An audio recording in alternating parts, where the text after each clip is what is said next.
Calling card, Rory Gallagher. What a fun album. What a really excellent listen. It's got a little bit of everything that you could want from it. It's got some entertainment. You're gonna laugh, you're gonna chuckle, you're gonna relate, and overall it's just a really fantastic jam. All of this stuff performed live is definitely where it's at. Rory Gallagher is one of those people you've got to see perform live. The music will just come alive and just kick itself up probably 100-fold. You know what I'm saying? Definitely one of those artists that have to be seen live. If you're one of those people, man, who've seen Rory Gallagher live, let me tell you right now, you are definitely a fortunate one. Let me know who you are if you've seen this dude live, man. So let's call this the end of side 2.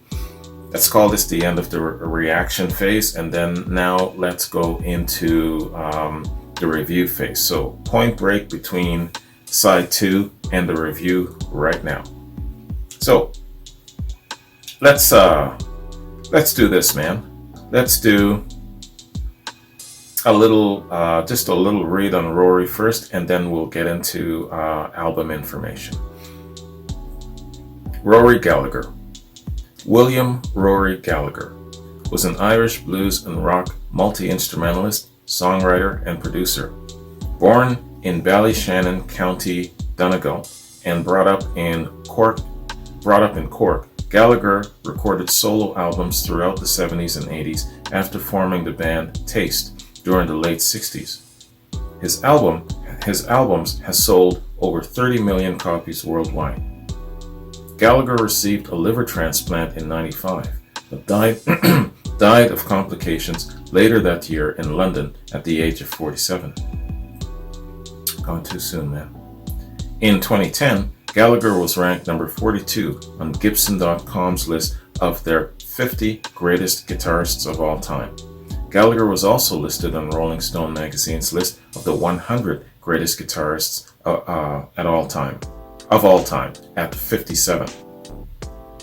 In April 2014, at the time of the auction of Gallagher's Patrick Eggle J.S. Berlin Legend guitar, the BBC noted, quote, Eric Clapton credited him with getting me back into the blues. The Rolling Stones wanted him to replace Mick Taylor, and when Jimi Hendrix was asked how it felt to be the world's greatest guitarist, he is reported to have said, I don't know, go ask Rory Gallagher. Yeah, man. Legendary guitarist, great musician, great songwriter, great singer. He had it all, man. So let's focus on the album now. Calling Card. Calling Card is the 6th studio album and 8th album overall by Irish singer-guitarist Rory Gallagher. A '76 release, it was his second of 4 albums released on Chrysalis Records in the 1970s. Deep Purple / Rainbow bass guitarist Roger Gallagher co-produced with Gallagher. It was the first time that Gallagher worked with a named producer and the only successful such collaboration. It was also the last album Gallagher would do with Rod Death drums, or DF, D-E-A-T-H, and Lou Martin on keyboards.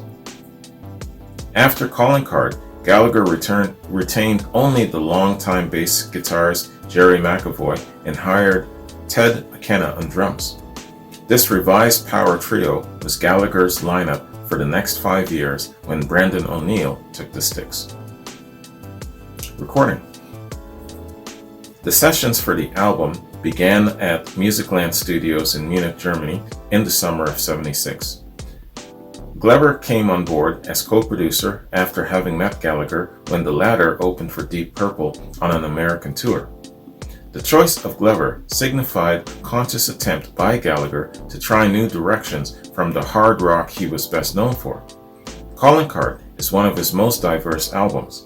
It also reflects the synergy that the band had developed after years of playing together. As producer Roger Gallagher commented, they all seemed very dedicated to Rory.